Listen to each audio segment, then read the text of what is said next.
Good morning. My name is Donna Marie Duncan, and I'm reading the Gospel from Patmos by John Paulian. It's a daily devotional with everyday insights for living from the last book of the Bible. John the Apostle wrote in Revelation chapter 1 verses 13 to 16, "And in the midst of the lampstands was one like a son of man. His face was like the sun shining in its strength." The appearance of Jesus on Patmos was dazzling. At the sight of him, John essentially collapsed from astonishment. Jesus wasn't anything like the ordinary seeming human being the prophet had known back in Galilee. What was the significance of this stunning description? The passage presents Jesus as dazzling and impressive as the angel of Daniel 10. But he is even more than that. He also bears the characteristics of God.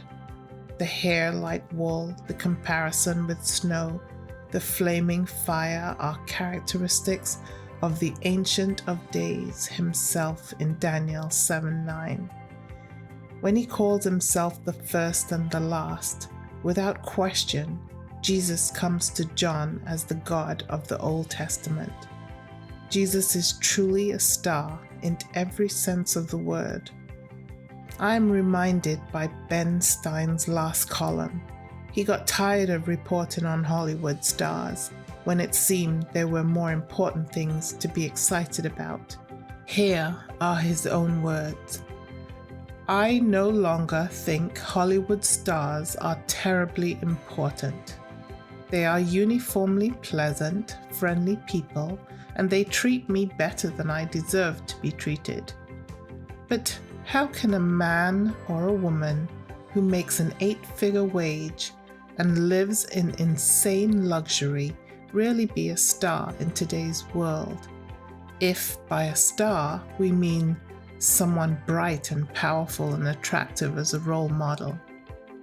Real stars are not riding around in the backs of limousines while they have Vietnamese girls do their nails. They can be interesting, nice people, but they are not heroes to me any longer. A real star is the US soldier in Baghdad who saw a little girl playing with a piece of unexploded ordnance on a street near where he was guarding a station. He pushed her aside and threw himself on it as it exploded. There are plenty of other stars in the American firmament. The policemen and women who go off to patrol in South Central Los Angeles and have no idea if they will return alive. The orderlies and paramedics who bring in people who have been in terrible accidents and prepare them for surgery. The teachers and nurses who throw their whole spirits into caring for autistic children. The kind men and women who work in hospices and in cancer wards. Think of each and every fireman who was running up the stairs in the World Trade Center as the towers began to collapse.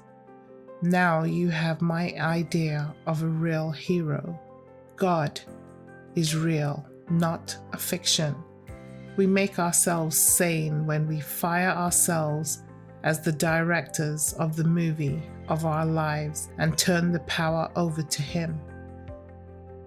I came to realize that life lived to help others is the only one that matters. This is my highest and best use as a human. Dear Lord, I appoint Jesus as the director of my life. He is my ultimate action hero. Amen.